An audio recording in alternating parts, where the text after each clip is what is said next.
সততা এখনো বেঁচে আছে, ভালোবাসার মানুষ এখনো পৃথিবীতে আছে। আসলে আমরা আছি সিলেটের জিন্দাবাজারে শাহজালাল কসমেটিক্স ফেডারেল মার্কেটের ৮ নম্বর দোকান, যেখানে রাব্বি ভাইয়ের দোকান। আমরা কিন্তু সেদিনই বলেছিলাম মানবিক ব্যবসায়ী রাব্বি ভাই খুঁজছেন সেই মালিককে, যিনি নগদ টাকাসহ হাতের ব্যাগ রেখে গিয়েছিলেন সেই মহিলা। সিসিটিভি ফুটেজে আপনারা দেখেছিলেন।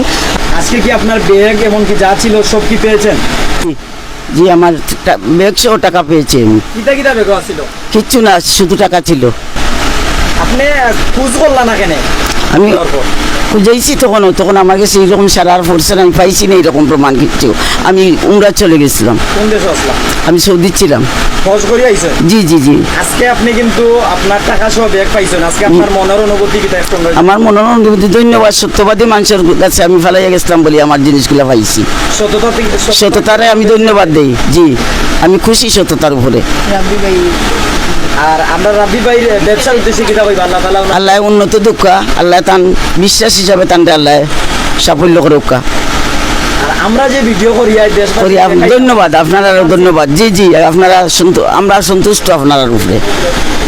আপনি যেমন খামটা খুঁজিয়া দিছেন আর আমি পাইছি, পাইয়া এইগুলো আমার কাছে আমি ফিরিয়া পাইছি। জি, ধন্যবাদ আপনারে। ইতিমধ্যে সেই মানুষ আপনার সম্মুখ প্রান্তে এনে দিয়েছি আমাদের লাইভের মাধ্যমে, ভিডিওর মাধ্যমে। আজকে কি আপনি সেই মানুষকে পেয়েছেন আর এখন কি বলবেন? যার ব্যাগ ওনাকে পাওয়া গেছে আর উনিও এখানে ছিল না, যার কারণে অনেক সময় লাগছে।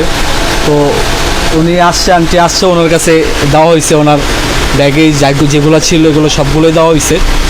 আর আপনাদের চ্যানেলকে অসংখ্য ধন্যবাদ। যে আমি দীর্ঘদিন চেষ্টায় ছিলাম যে যার ব্যাগ ওনাকে ফিরিয়ে দেওয়ার, তো জিনিসটা পাইছি না। আপনাদের চ্যানেলের মাধ্যমে ওনাকে পাওয়া গেছে। অসংখ্য ধন্যবাদ আপনাদের প্রাইম সিলেট চ্যানেলকে।